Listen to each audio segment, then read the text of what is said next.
I have a question from the chat pod, Sure. or from the Q&A. Sebastian Salazar asks, while you were editing Everything Everywhere All at Once, did you draw inspiration from any specific films, editors, or genres specifically? The film incorporated so many genres and styles. I would love to know what influences drove the creative side of the editing process. Yeah, I mean, I think there are a lot of obvious ones in this. So, The Matrix. This movie is basically Dan Kwan always says it's The Matrix if my mom was Neo. Is the way that Dan Kwan describes it. Um, and The Mood for Love, obviously. Every Jackie Chan movie ever made. And I personally was watching a lot. Oh man, we watched as a point of reference of just the no rules approach to filmmaking. Holy Motors. If y'all haven't seen Holy Motors, just go watch it. It's a movie that just shows you that you don't have to follow any rules. You can do whatever you want. So that was a big one for me. Like Fist of Legend was the Jet Li version was a huge reference for the fights. Everything by Wong Kar-wai, everything by Ho Xiaoxin, like three times, which is funny because it's so slow, but it's one of my favorite films. And then there's work from video artists, Khalil's work, Arthur Jafa's work, who's a visual artist. Just there's so many incredible every genre. We hit every genre in this film, so there was all these small references that we would watch. I think I feel like I made a list once and just lost it of like everything I referenced in this movie or everything I watched while I was making this movie for inspiration. But it's even like little music videos or random internet videos that I think have interesting moments. Yeah. Okay, another question from the audience, Mm. because I realize that we're getting to the point where we need to move into the final stage of this conversation. But um, when you get towards the end of the editing process, how do you know that you're done? Is there a point where you realize that you've achieved your vision, or is Yeah. it just one of those instances where you work until a deadline and accept I that think it's not that's good just enough? part of that. There's certain things where you say this is great, and every time we touch it, every time we try to improve it, we seem to make it worse. Paradoxically, you might make a certain part of it better, but then somehow it loses its magic and you can't figure it out. Then at that point, you probably need to leave it alone or get other eyes on it. But there is definitely deadlines are very helpful, and I hate deadlines. And every time I get a deadline, I'm like, this is bullshit. It's just arbitrary. Like, why are we going for this film festival? Let's give us more time. And every time I have to work toward the deadline, I realize like, wow, we wouldn't have gotten that done if we hadn't. So I have a love-hate relationship with deadlines. But I think you do just have to stop sometimes. You just have to say, I can't make it any better with the time that I have. Although I will say there are times where sometimes it's like I don't know if you guys have experienced this, but like you'll do your first cut of something and it's really emotional, but really really rough. Then every time you polish it, it gets worse, and it doesn't hit the same emotional notes. So occasionally, like I'll just end up going backwards to a rougher version that's not as polished, but that feels better because it always doesn't matter how nicely done it is and how good the transitions are if it doesn't feel right. So, in general, if you watch something and it feels good and it's invoking the emotions that you want, like I get scared to mess with it too much at that point, you know? Yeah. Um, I wanted to talk a little bit about kind of what a special film this is and how what you all thought the life of this film was going to be compared to what happened. I mean, it's obviously like a very unique film from the perspective of the storytelling and the jumping between universes and just like sort of technically what a different sort of way of telling a story, but also it's a story of a community of people that aren't as often seen on film. And just going from being this small indie film to the success and how sort of celebrated the film was, um, what that experience was like for each of you. Yeah, y'all go for it first. I've been talking too much. Um, when we work on this film, I had never thought any of these things would happen. Uh, not that not that I don't believe in our film, but it was just very challenging. It was my first big job, put it this way, post school. Um, I was nervous and pandemic and a lot of the new things happening all at once. And so it was quite surreal, I would say. I don't know what Ashish would say, but that's what I would say. Yeah, pretty much, pretty much the same as Zoe. Like we spent so many like sleepless nights kind of working on it and you know troubleshooting stuff and yeah, it's crazy like how many people know about this movie now. And yeah, it's the same as Zoe. This was my first like big gig and yeah, it's so rewarding to see all the love it's gotten and yeah, it makes all the hard work like so much more just worth it. We had a great time. The team was awesome.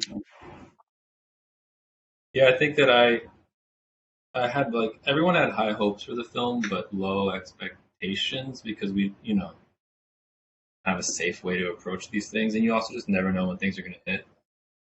We were all going through the creation of this film in COVID lockdown, which was also really intense and strange, but really a wonderful, beautiful gift to have because it's a way to stay connected with your friends every day and talk to people and distract yourself and also work on something that feels important. And I remember doing the first screening and during my speech about kindness, like becoming very emotional, even though I'd seen it a million times, and thinking like, man, I wish this movie could come out right now in June of 2020 because I think people need to hear this.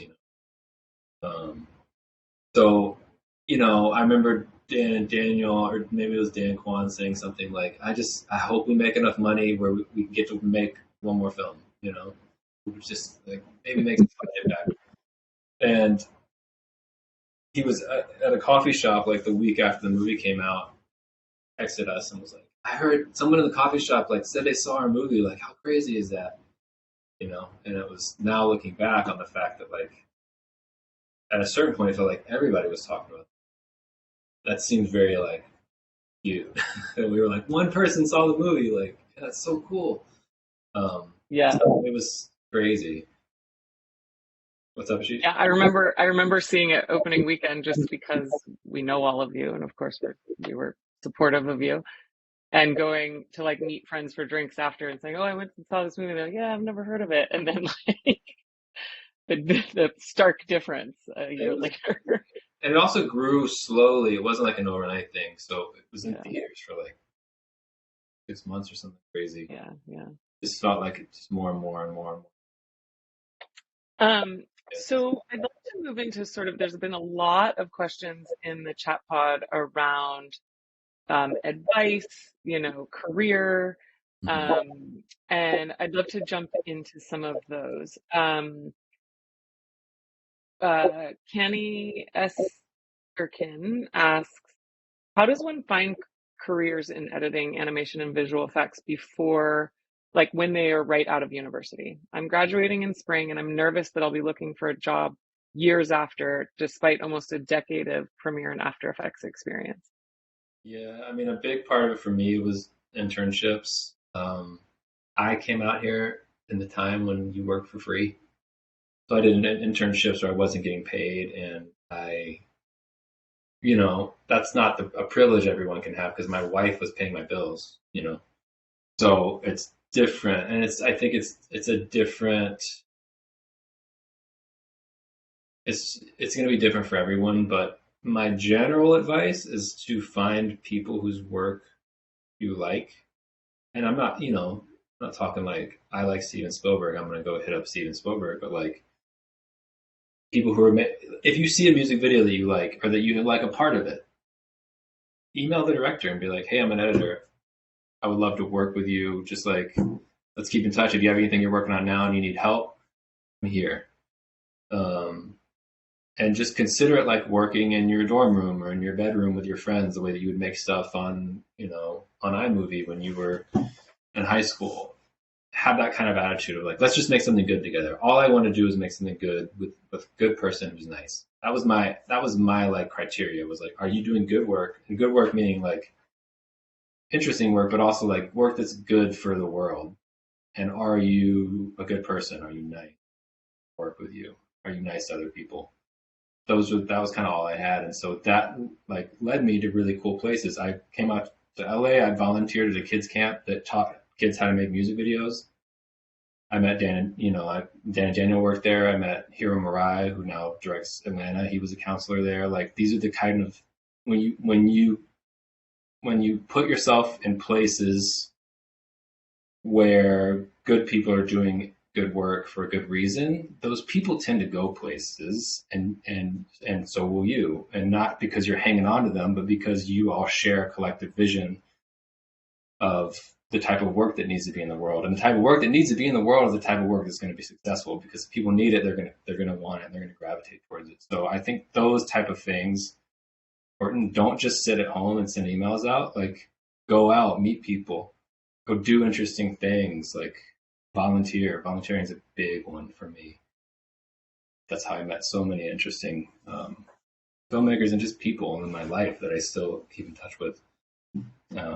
So yeah, it's hard for me to say, here's my experience, you can replicate it. I have a lot of like privilege that went into that experience. It's not going to be replicable for everybody. So, but always go roller skating if you have the chance to go roller skating. I think it's like, if you move, I tried to get a job in LA from Alabama for years. I was applying to jobs, I was emailing everybody. It just doesn't happen unless you can get in front of people, unfortunately. In my experience, this is 10 years ago, maybe things have changed, but like I had to come out here. I like had my resume printed out, and I would go knock on a door and give it to someone, and then be like, do you need help right now? I can stay. I don't have anything planned today. Wash your dishes, did a lot of washing dishes around good work, and so I think, in my experience, it's not going to be easy at all to get a job in a place like Los Angeles unless you can at least make a trip out here. And I know that's tough because it costs money, and that puts a cap on it. Sometimes like there's really talented people who just can't make it out here. I haven't figured out a way. We've tried as much as we can as a company to, like, there was a woman who was in, I always forget if it's Memphis or Nashville, but it was a similar thing. Like, she reached out, we liked her, she liked us, we worked with her for 2-3 years. It's definitely doable, but I think that a lot of it comes down to how you present yourself, how open you are, and really just like if you vibe with people. So it's very nebulous, not concrete advice, but it basically boils down to like, be a good person and seek out other good people. Or try to be a good person. And even take the notes from that person that you don't like. Yeah, just be open. Zoe, Aashish, any additional sort of networking advice or how to connect with the, others? I feel like in post-production, it's very hard because it's such a solo experience a lot of times. And so getting out of that comfort zone of I'm just in a dark room by myself a lot of the time. How do you approach it, Zoe? Aashish and I, post school, we worked on almost everything. Aashish and I, we met at school, and we really liked working with each other, so we recommend each other to different jobs all the time. I sort of have the similar thing. I mean, we sort of have the similar thing as Paul, which is don't say no to people. So I remember post school, we did a lot of work, whether it's small, little pay or free, but I think I just took on everything as long as I can. I just took on everything that anyone reach out to me, whether it's a short or whatever, I would cut it, I would A it, and that sort of helped me to really quickly expand my world in a short amount of time. So I say, yeah, definitely. I mean, it sounds so cheesy to say like work hard, but I do feel like in our industry, to a certain extent, you do need to work on multiple things. Like this builds your experience, you practice your skills, and it also really expands your network. Yeah. Yeah, there were, I'll sorry. go ahead, Ashish. Go ahead. Oh yeah, there were times we would do like we had a full-time job and like five part-time jobs. But yeah, also we were lucky to be in contact with a lot of alumni. Especially when you're coming out of university or coming out of college. It's great to get in touch with the people who have come before you, who can, if they're in some position, you know what they've been through, they know what you've been through, so that really helps. I also think I'll say, as far as the work goes, um, don't don't try to make don't set out to make work that you think other people will like, or even the director that you're working with will like. If that makes sense. So I had this experience when I first moved out. I was working with Khalil on a project, and I was, in my head, and looking back, kind of a baby editor, right? I'd been working at public television for 7 years. I won, like Emmy awards and everything, but I came out here and I felt like I did not know what I was doing. Everyone out here was on a different level than I. So I was just like trying to get my like little deer, like newborn deer feet underneath me and like take my first steps. And I was working on this thing for days, and it was just not good. And finally, Khalil was like, "Look, just don't try to make something that you think I'm gonna like, because I can tell you're trying to make something my style, and it's not good. Just make something you like." And so I spent the day doing that, and he came back and watched it, and he was like, "Yeah, finally, yes, that is good. Keep doing that."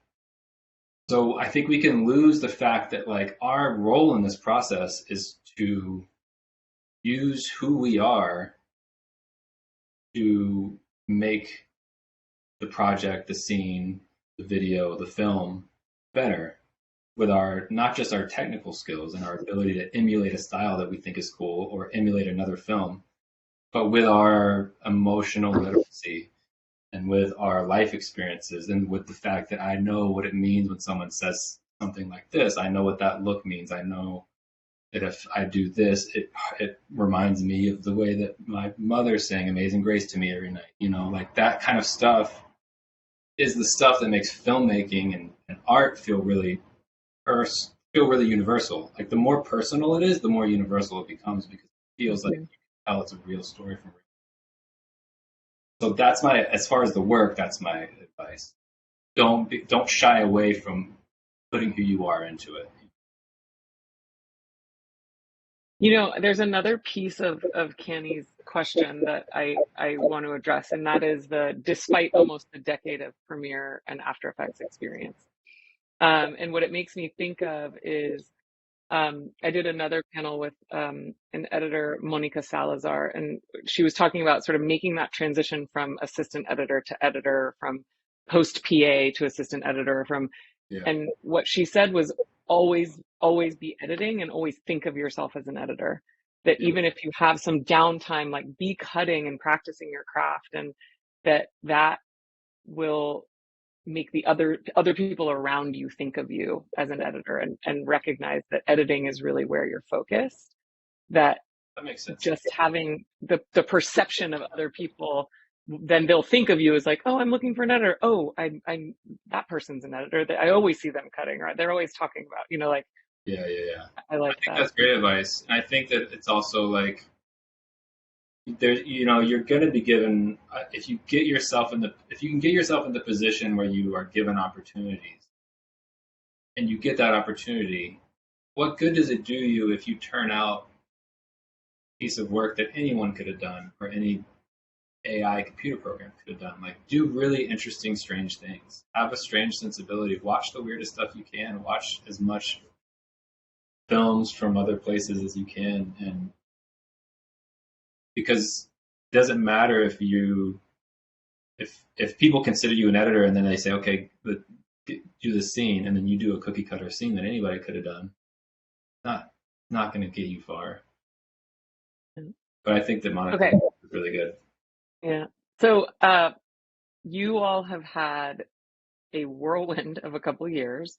You mentioned that this was all the post-production of this was during the pandemic, but also the success of the film. And I know you're all on to other projects now. So Ted asks, how do you combat burnout, find balance, and stay passionate about the work? Good one. Have y'all figured that out, Zoe and Aashish? Did y'all? Wrote it out, but yeah, not completely. I also think so. Zoe and Aashish are cutting their. Zoe, your second feature is your second feature, or your first together, I guess, right? This is my fourth feature, but this is the second or the third one Ashish and I co-edited together. Oh, cool. Yeah. I think burnout is like a weird rite of passage that I went through of like not learning my boundaries. And talking about this the other day of trying to like work-life balance is important, and it's also tough because I'm obsessed with my work and I love my work, and my work is a part of my life. So it's not a separate thing because my work brings me so much joy. So if I separate those too much, then it becomes weird and not fun to work. Anyways, I'm struggling with this now. I do think that like you do more interesting work when you live a more interesting life, and when you look like our job is tuning our emotional instrument, right? And we can't tune that emotional instrument if we don't foster and embrace and have emotional connections to people in the world and to what we're doing and to what we're seeing and where we're going. And you're going to make boring work if you sit at home all day and don't do anything. And if all you do is work, you're going to get in this weird feedback cycle where the only life experience you have is the past 3 projects you've done. And when you hire someone, and when a director hires someone, they don't want that. They want you, and they want you to be a full person who's well rested and well fed, and not, like that's good for the project. So I'm still trying to figure out how to do that. I do know that as much as I try to like not work late nights anymore, not work weekends, like some of my best ideas happen at 2 a.m. because your conscious brain shuts off and your weird instinctual brain turns on, and you start making decisions that make no sense. So instead of saying, I'm not going to ever work a late night again, I'm saying, how can I do that in a way that's fair and kind to my family and to my body and to the project, so that I can not do it and then show up at work at 6 a.m. the next or 8 a.m. the next day and be exhausted and grumpy, and then I don't see my kids, and like that's the struggle that I'm having right now. So burnout is very real, and it's something that I think everybody in every industry has. My dad has it as a lawyer, my mom was a photographer, stepdad was a writer. Like everyone struggles with this, and a lot of it is just comes down to because we care so much about the work that we do, and we do. And part of that is also, I'm going to ramble for a while because this is like what my therapy is about. Is that we get a lot of our self-worth from our output, from what kind of work that we do. And I think it's important to separate the fact that like we're going to do a lot of bad work as editors. Doesn't mean that it's going to end up being bad, but like the end product is, you'll discover the more you work, the end product is 5% of your output. For the most part, you're going to work 6 months on a project. 5 of those months, you're going to be doing terrible work with occasional moments of good stuff sprinkled in. And you have to like accept the fact that you are capable of generating really bad work over and over and over and over again. And realizing that that's part of the process to get to something good, and that the good output that you have is a very small part of the work that you're doing. And that's been helpful for me for just being like, the work that I do is not a reflection of who I am in the world. It's a part of it, but it's not the whole picture. What about you, Zoe? How do you find balance? Um, the simplest answer would be take a break. Definitely you should. I remember when I just graduated, I'm so afraid of so afraid of being jobless. Like you finish this project, you're gonna be off this project by this time. I think I would start panicking a month before, be like, okay, where's the next one? Um, and then at the end, what I realized is just that you are I found myself super tired to the point like, you start to hate what you're doing. And that's when it hits me like I'm not helping myself. Like I'm not doing the right thing. I'm actually hurting myself. So now I like to take breaks between projects. I definitely will, take a break, even if it's a week, 2 weeks, just to do something rather than sitting in front of a computer. I don't even watch movies sometimes if I'm Yeah. on a break, just to get away from this world a little bit. Um, and that would really help. That would really help, I would say. And yeah, I don't know, Ashish. Yeah, I like just doing something completely unrelated. I've been taking quite a few like road trips, um, maybe over the weekend and stuff, so that helps me kind of recalibrate a little bit and then feel terrible for the next week and then do it again. Just yeah, it just keeps me going. But yeah, just doing something completely unrelated, but yeah. I think too that like real quick, I've learned that boundaries are less like I felt like early on in my career, if I dropped a boundary, it was like dropping a bomb and I could possibly lose a job. Like saying that I stop work at 7, which now to me is even late. I was like terrified to say I work from 10 to 7 or 9. But doing that, I found directors are a different breed because this project that they're doing is their one shot, right? Every project they do, if they mess it up, they may never work again. They're going to push themselves an insane amount and they're going to want you to be there with them, even if they don't realize that they're doing it. So saying, all right, hey, we're going to work from 9 to 6 every day. And then we're going to take a break. Then we're going to start the next day. We're not working weekends. They might push back on that. In my experience, as long as you stay on top of it and you're doing good work, and by the end of that first week, you say, if you look at all this stuff we've done, we're in a really good place. They're going to be like, they're going to be so happy that they are working regular hours, that they don't have to work the weekend. And they're going to start trusting you. But it really, it depends on you really pushing yourself and doing good work in it. But like boundaries, my friend always says, like boundaries are love. It's a way of saying like, this is what's best for everybody. This is what's best for the project. Because if you get burned out in the first week on a 6-week project, by week 6, you're not going to be making insane decisions, So experiment with setting those boundaries, and just some people might not want to work with you, but trust me, you don't want to work with those people. You're here. All right, guys. Well, we have come up on the end of our time today. I don't know if you guys have been able to watch the chat pod at all, but I mean, just so many thank yous, so many people saying how inspired they are by you and everything that you all have shared with them today. I know a lot of people have been asking in the chat pod. Yes, the recording of this will be shared out via email soon. So you will be able to go back and listen to all of this again, I guess, if you want to, or for anybody who had to drop off early. But Paul, Zoe, Aashish, we appreciate you so much. You're so incredibly talented, and I can't wait to see what's next from all of you. So thanks for being here with us. Thanks for having us. Thank Thank you. you. I'll also Thank you say, so much. anyone wants to, if they're in LA and they want to reach out to Parallax, just look us up. We're open. Wow, that's an offer. And it's a very cool space, I will say. Yeah. All right, guys. Thanks so much. Have a wonderful weekend, everyone. Bye. Bye. Bye.